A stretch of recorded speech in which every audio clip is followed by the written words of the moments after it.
is happening, fellow fantasy GMs? I am JJ Wang. He is the bearded one, DJ Dub. And with our powers combined, we are the Fantasy Couriers.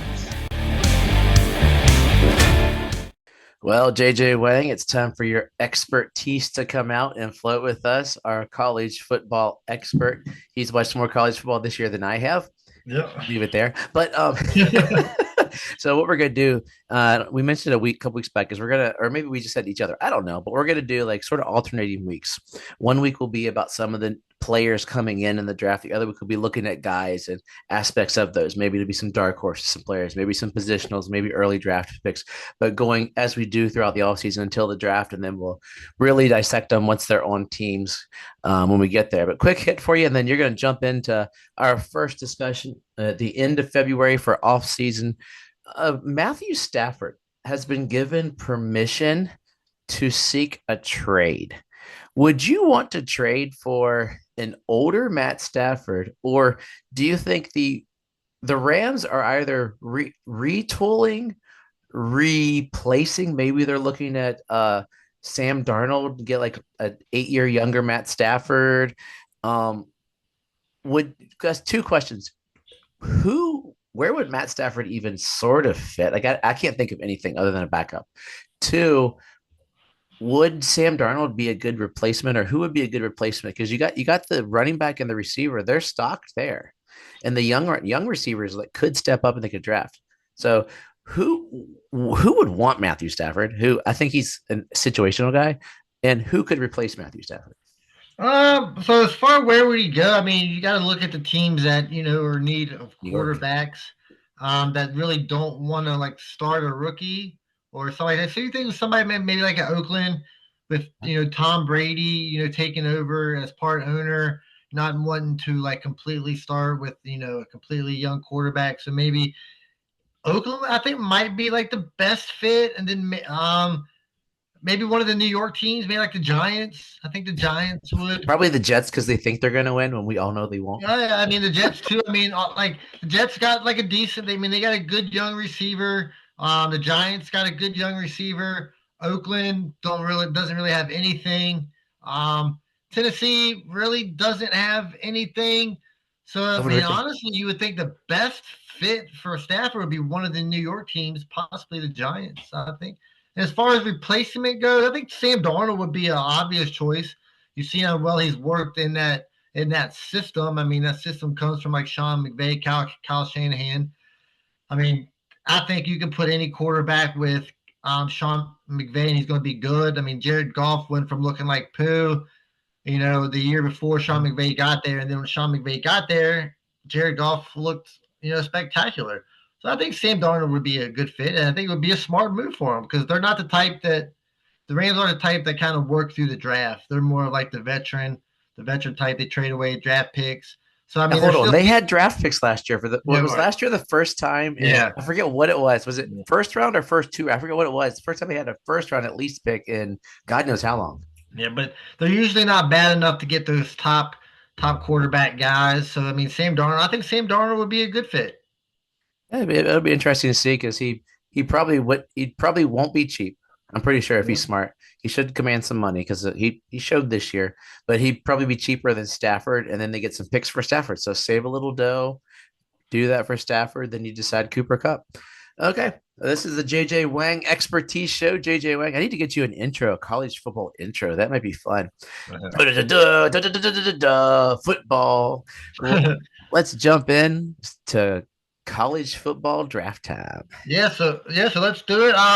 You say you don't watch zero college football. I mean, I watch college football. I'm not like I watched more this year actually. Yeah, I'm not a deep dive into it during the regular season, but I mean, I keep up with it. I know who's playing good.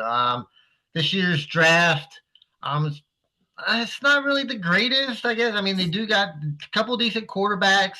The wide receiver group is a little down this year. But then again, you're trying to compare it to the last few years of wide receivers, which have been absolutely incredible.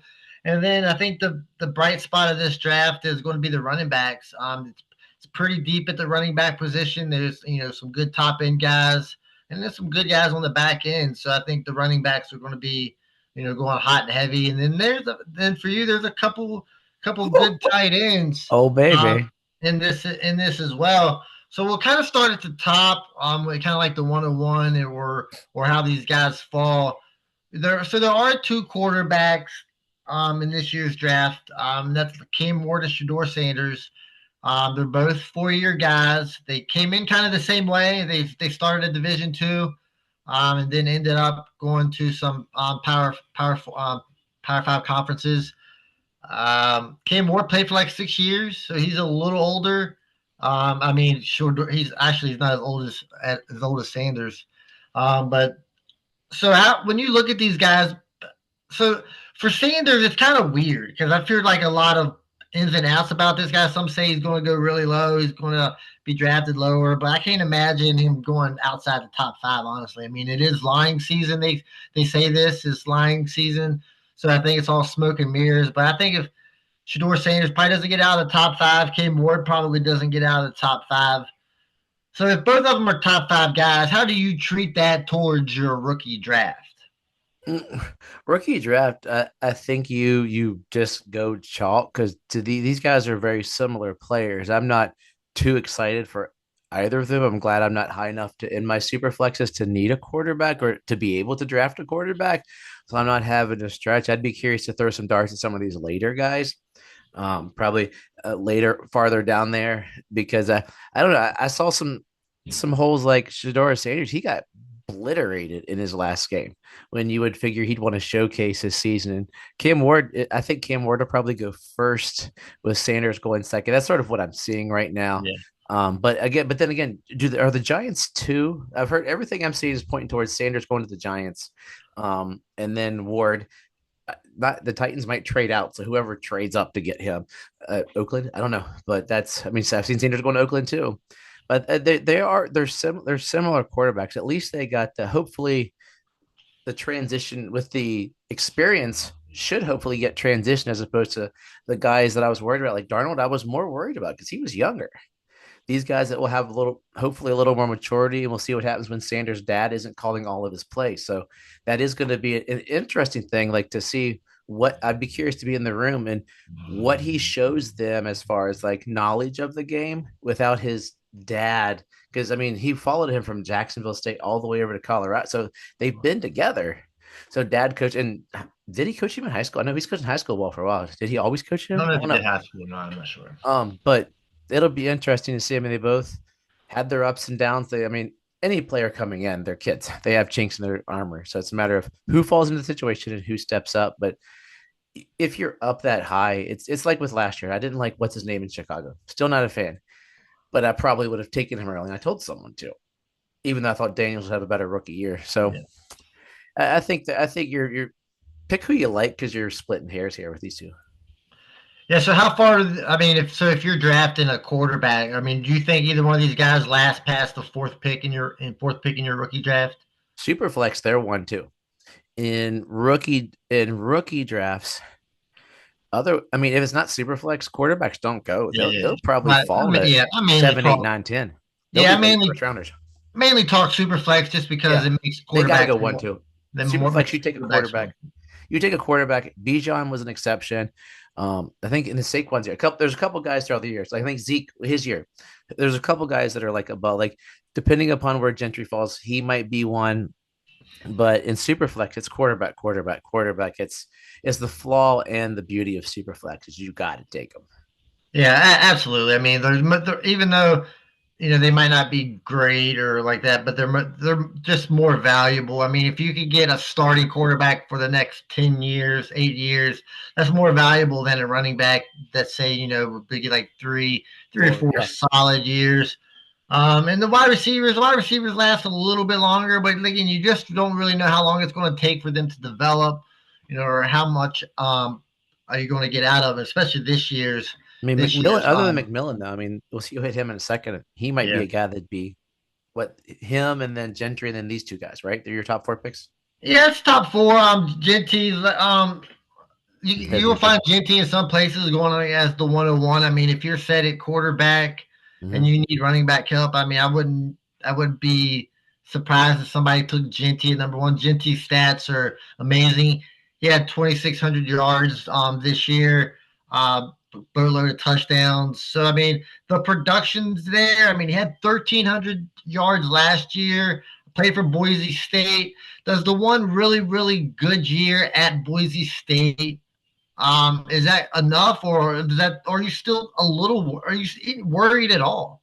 I'm worried mainly because he's this much taller than me. People listen to a podcast, so he's 3 inches taller, 4 inches taller than I am, and I'm not. He's shorter than you.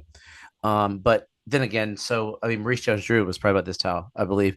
There's been some shorter backs, but I would love to see a breakdown because I heard it when I was listening to somebody, a breakdown by quarters because they were leaving him in on like blowout games. So he had some of his stats are garbage time too. So he did play in Boise State. How would he have fared at SEC? I don't know, but he murdered it. So I mean, you can't deny 26 and freaking 29 touchdowns and one receive. You know, the reception over there was kind of interesting. Last year, he had more receptions, but uh, there's always worry with a running back because we've been shot in the foot so many times by early running backs.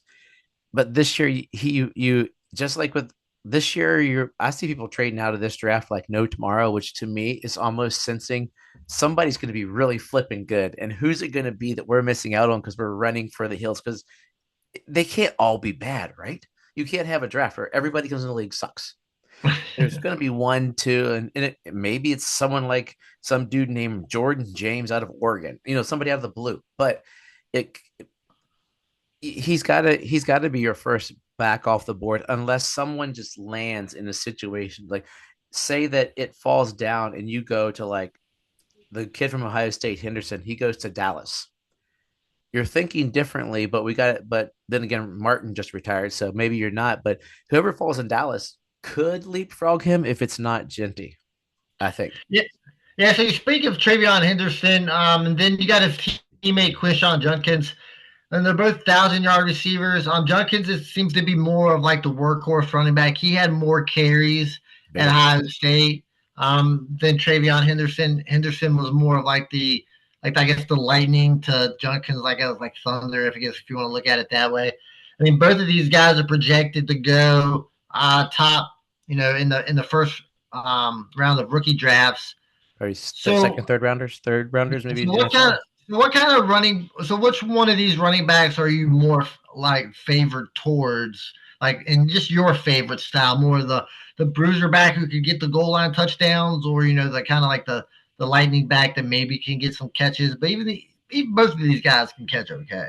I love the bruiser back as a player, but in fantasy, you want the guy that catches the ball because you get points for that.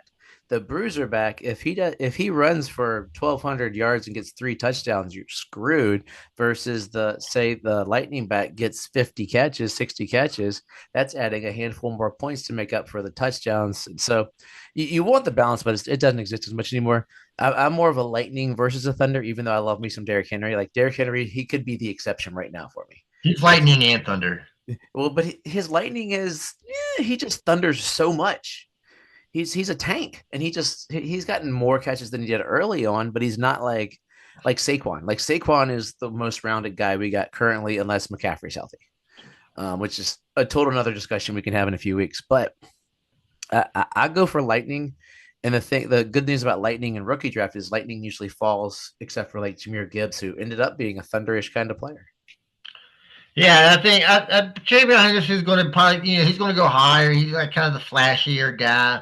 But I think if Judkins ends up in a spot, say like maybe like a Cleveland, or even Judkins ends up in Dallas, where where they're kind of like a run first team, where the offense can move and they just get touchdowns. I mean, double-digit touchdowns as opposed to 45 catches. I mean, I guess it kind of equals out. But I think one of my favorite running backs, he might get a lot of comparisons to Javonte Williams because they both went to UNC.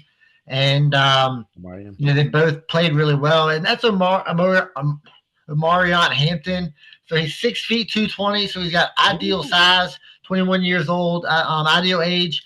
Back-to-back 1,500-yard seasons with I think 15 touchdowns both seasons or something crazy like that. Yeah. So I mean the production is there. If we fell in love with the way Javonte Williams was playing in Carolina, which we did. Javonte Williams just couldn't stay healthy in the NFL. That kind of hurt him. I think we're going to fall in love with Amari Hampton. I think we most places they already have. He's a number 2 running back coming off the board, probably like that number 5 or 6 spot. I mean, do you have much opinion on him? I don't know how much you know about him, but I think this guy's probably one of my favorites as far as like all around, Yeah. goes. I think Hampton's probably the guy. And because remember, Javante came out with I cannot. Who was the other running back? He went to the New York, right? Yeah, Michael Carter. Michael Carter. Was it Michael Carter? Yeah, I think so. But they were split, and Javante was supposed to be. They split so much. This guy gets all of it, so he's still. Yeah. In college, they generally there's not a lot of scat backing, but he still had 38 and 29 catches for 302. So he still had the yardage there, which makes him look like he could be more rounded. So this is more like I probably should have said his name. Like he could be the guy that goes to Dallas because somebody's going to draft Genty early, not because they want him or need him, but because they want Jerry to cry. And that's what's going to happen. Like it. People want Jerry to squirm a little or something, and then Jerry will take him, and he'll be like, "Sweet, I got Zeke part 2." Because the build is great. You want an over 200-pound back. He's a bigger, taller back. He can catch. He can run.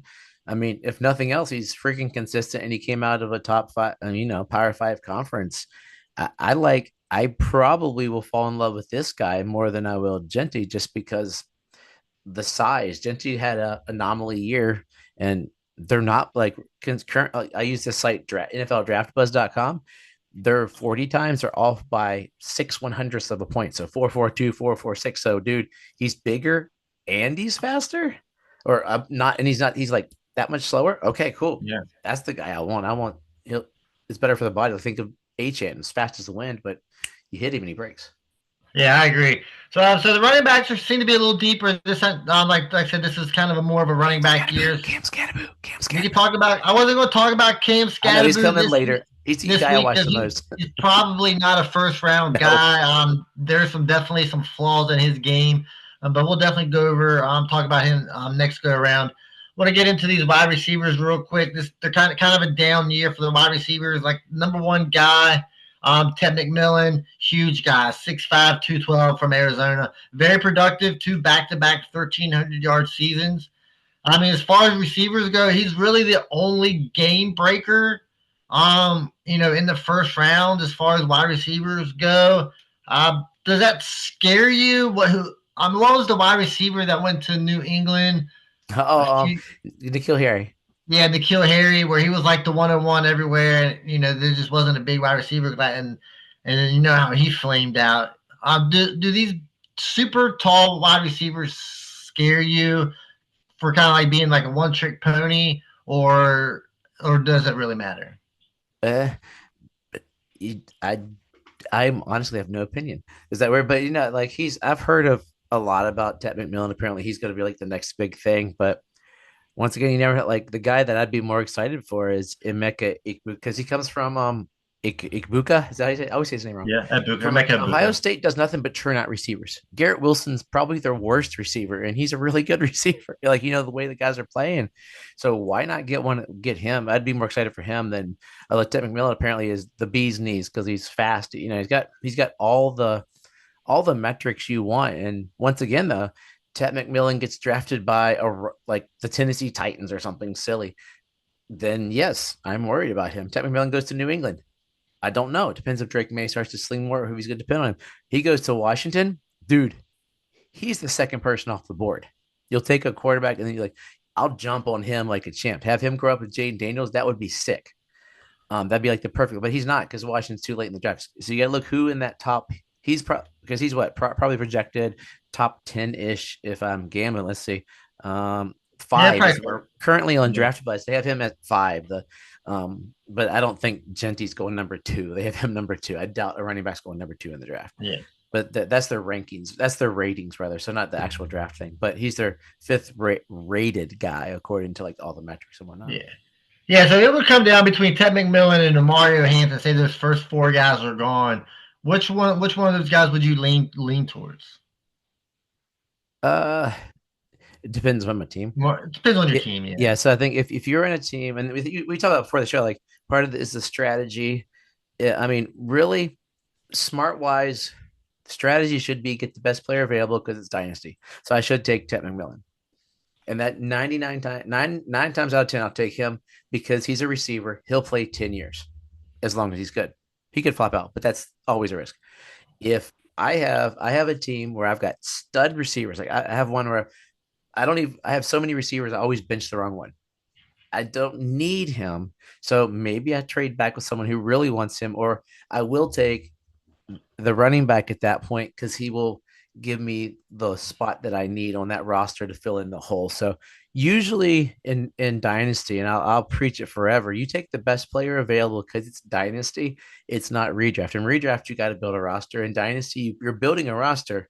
But in rookie draft, you're getting I've seen 6 or 7 rounds, which is crazy. But usually 3 or 4 rounds is average. You're getting 3 or 4 guys unless you traded away all your players for picks.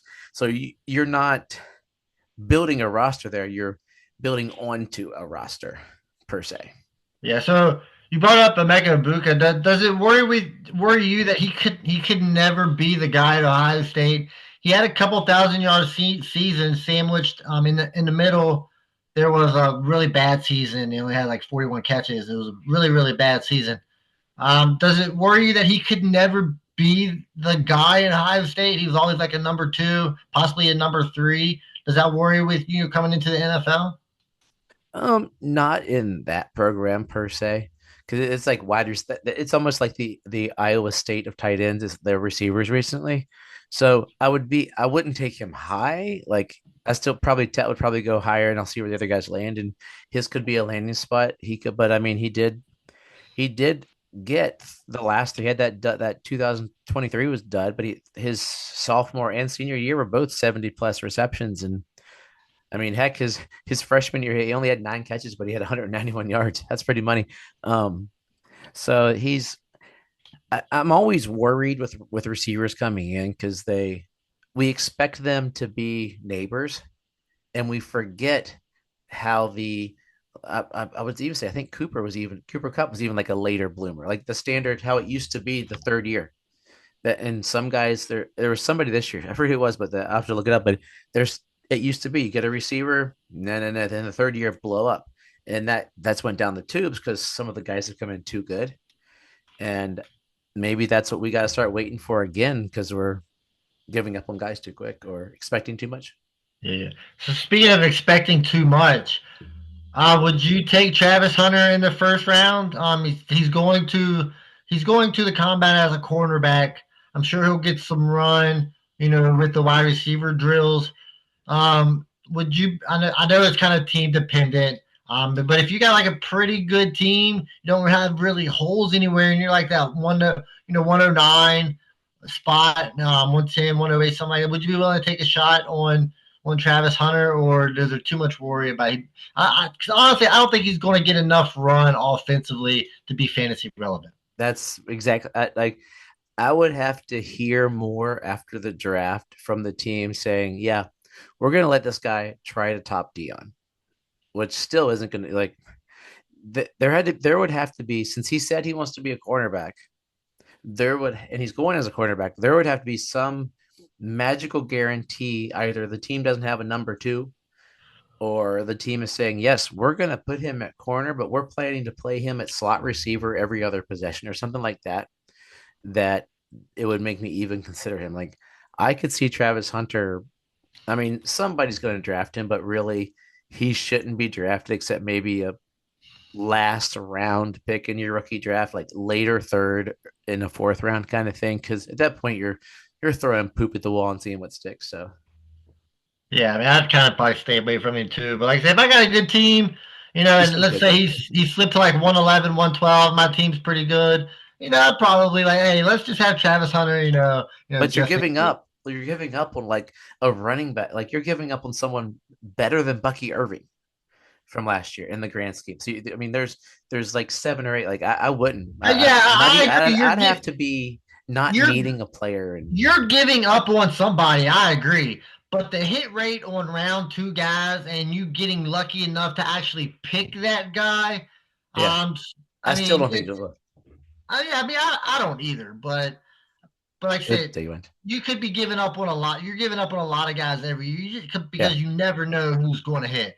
There wasn't a lot of people that thought Bucky Irvin was going to be the guy. So I mean, it's kind of like hit or miss, and you're just randomly picking guys and just hope you just happen to pick the right random guy. But yeah, Fun fact: in a few weeks, you're going to probably talk quarterbacks. I'm going to see Riley Leonard at a conference in early nice. March. Probably the week we talk quarterbacks. Yeah. You're like, hey, just So we'll go to tight ends last. There's only a couple on the first one, or the best tight end out of the bunch this year. It's Tyler Warren out of Penn State. I feel like Penn State has a history, of tight ends. Probably not great. But like over the years, you always see like that great big huge tight end come out of Penn State.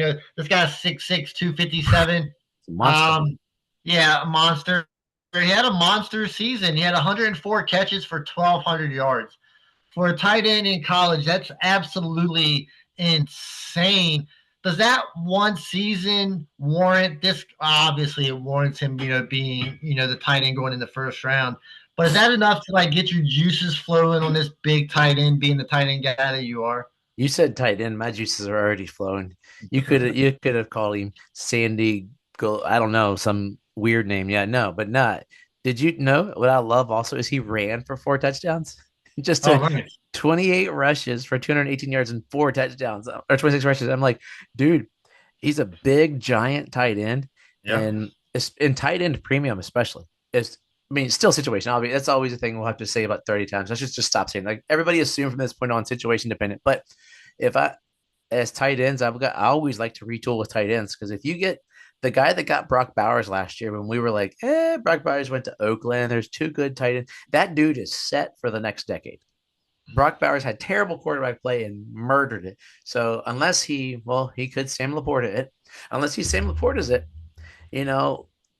that's what you're trying to grab. And if you have him, I've had teams that have been good for a decade because of Travis Kelce. Now I'm grabbing for something, and it might be Tyler Warren that I need to start reaching for. So I would totally, I could see he'll probably slot around 7 or 8, which is usually where the number 1 tight end slots. And dude, imagine if he went to Washington. I'm putting everybody in Washington. Imagine if he went to Washington. I want Jane Daniels to have everybody just because it would be fun, because he's local, and he's out of Penn, and he's from Mechanicsville, Virginia. So it'd be a perfect thing. He's outside of Richmond. That would be awesome. Homecoming. Yeah, so I mean that's kind of a roundup of your first round guys. I mean, there's a couple more we'll go over with in the future, but I think that's the top guys. Just get associated with. You got any final thoughts on anything with these guys or the draft or anything? No, it's cool seeing who they are going in. You taking us through, and then just it gets me excited. For the sad thing is we're still 2 months away from them from them going somewhere. So now it's going to be a lot of underwear and t-shirts and jumping on things or refusing to jump on things. And then I'm excited. I think we're about 3 weeks away from free agency. So that's what I'll get excited for. And that could affect some of this too. So Tyler Warren goes to Washington. That'd be spectacular. Washington all of a sudden does signs or trades for some really good tight end. Then I'm like, oh, Tyler Warren's going to the Titans. Crap. Yeah. But just remember, I mean, it is lying season. You're going to hear a bunch of lies, a bunch of nonsense that nobody knows is going to be true. So kind of like figure this stuff out, get your own opinion on these guys. Don't really listen to what anybody says, because nobody, in all honesty, nobody really knows what the hell's going on. Throwing darts. Yeah. Okay, JJ Wang, here we go. Going out for the week. What wisdom do you have us for people to marinate on these rookies? Well, I wasn't going to talk about the rookies. I wanted to talk about wrestling real quick. Wrestling. Let's do it then. Give us some wrestling wisdom. Of course, The Rock. The Rock came back on Friday night. So the first things first, talking about are you still excited? Does The Rock do anything for you these days?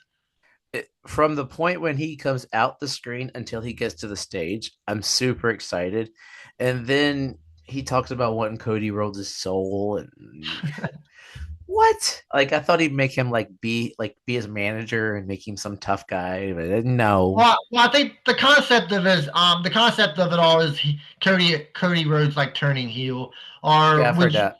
Would you be into that, Cody Rhodes turning heel, or do you think Cody Rhodes is like a John Cena forever good guy? look what happened to Roman Reigns. Roman Reigns turned heel and he's more popular than ever. That's I hear that if you look at people that look at the industry, the idea sometimes you turn people heel, which boosts their character, and that's where they're supposed to go with Mysterio as well, is turning him back to him and Austin Theory, turn him face after So being heel. the problem with this is the difference between Roman Reigns when he was heel is that everybody hated him. True. So nobody hates. Well, I'm not gonna say nobody hates Cody Rhodes, but Cody Rhodes is already so beloved. He doesn't need to turn heel for people to start liking him. He's already the guy. He's already the face of the company. He's kind of like that John Cena good guy that that all the kids look up to. Would you be willing to turn that guy heel and kind of like downplay all the young kids? Talk all the crap. I think that's like the kind of controversy or the kind of Well, the this best is comp, what you want to do. the best comp I have is Bailey. I had a Oh buddy, yeah, yeah. my buddy, his daughter, she's the same age as our girls, give or take somewhere in there. She loved Bailey when she was little. Got pictures of Bailey. Bailey's like this positive female role model. And I might not want it to happen because I didn't like Bailey going bad because I love that for Yeah. girls because the Yeah. positivity, and she's never really come back. Uh, she's a face now, but not Yeah. that same person that a little girl's gonna be like, yes, I want. So I think I'd be curious to talk to my buddy and find out what his daughter thinks of her because he's a lifelong wrestling. My buddy looks kind of like Bray Wyatt, which is kind of cool. I'd see him playing ball and be like, dude, you look like Bray Wyatt. But I think you swayed me, you changed my mind. I think you might be right about him having to be a forever face because Cena came in as a heel, but then went face. Cody's been a face because Stardust was just stupid. So Yeah, I mean, he was a bad guy in the early days when he was with Randy Orton, and I think it was DiBiase when they had, was it DiBiase? I think it was his boy, yeah. yeah, him DiBiase. I mean, he was kind of a bad guy then. He had like that. He had when he broke his nose, he was wearing the mask. He was like dashing Cody Rhodes. So I mean, he's portrayed. He's been a bad guy. Of course, he was a bad guy. When he went to New Japan, with the Bullet Club and all that other kind of nonsense. So it's not like he's never been a bad guy. But just like I said, he's just so popular. I mean, he's selling so much merchandise. He does like the Make a Wish stuff for like WWE. I think it'd be hard to turn him heel. But it would be interesting because how many times over the years have you wished John Cena would turn heel just for like a character change up for being stale, right? They always teased it, and then that just sort of puttered out. Yeah. So I think it would probably just be better to keep him heel, but it would be interesting. So as always, trust yourself and trust the process.